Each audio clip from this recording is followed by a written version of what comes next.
ஐயோ மறந்துட்டேனே, பொங்கல் செலிப்ரேஷனோட இருக்குதே, என்ன பண்றதுன்னு தெரியலையே. ஐயோ அப்பா ஏன்டா என் அங்கே இங்கே நடந்துக்கிட்டே இருக்க? ஏய் குறுக்க வந்த கௌஷிக், நானே என் காலேஜில் நாளைக்கு பொங்கல் ஃபங்க்ஷன் என்ன போகிறது டென்ஷனில் சுற்றிட்டு இருக்கேன். நீ வேற சும்மா டிஸ்டர்ப் பண்ணுற. ஆமாம், உங்கள் காலேஜில் ஏதோ ஃபங்க்ஷன் சொல்ல நீ எதுவும் ரெடி ஆகல? போடா, நான் போகல. எல்லாரும் செலிபிரிட்டி மாதிரி மேக்கப் பண்ணிட்டு வருவாங்க. நான் எங்கேருந்து மேக்கப் பண்ணுறது தான் ஒன்றுமே இல்லையே, நான் போகல.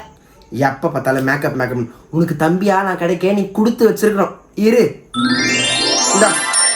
ஓ வாவ், செலிபிரிட்டிஸ் எல்லாம் க்ளோவா மேக்கப் போடுற மாதிரி நான் யூஸ் பண்ண போறது தான் NYBAயோட 3-in-1 ஃபவுண்டேஷன். இதுல சீரம் இருக்கு, அதனால ஸ்கின்ன க்ளோவிங்கா வச்சிருக்கும். பிரைமர் இருக்கனால ஸ்கின்ன ஸ்மூத்தாவும் வச்சிருக்கும். ஸ்ட்ரோக் கிரீம் யூஸ் பண்றதுனால ஸ்கின்ன வந்து க்ளோவா காட்டும். இப்போ நான் என்னோட மேக்கப்பை கம்ப்ளீட் பண்றதுக்கு காஜல், ஐலைனர் அண்ட் லிப்ஸ்டிக் போட்டுக்கிறேன். லாஸ்டா NYBAயோட ஸ்ட்ரோக் கிரீமை ஹைலைட்டரா யூஸ் பண்ணி என்னோட மேக்கப்பை நான் கம்ப்ளீட் பண்ணிக்கிறேன். நான் யூஸ் பண்ண ப்ராடக்ட்லாம் வியூ ப்ராடக்ட்ல டேக் பண்ணிருக்கேன், மறக்காம செக் பண்ணிக்கோங்க.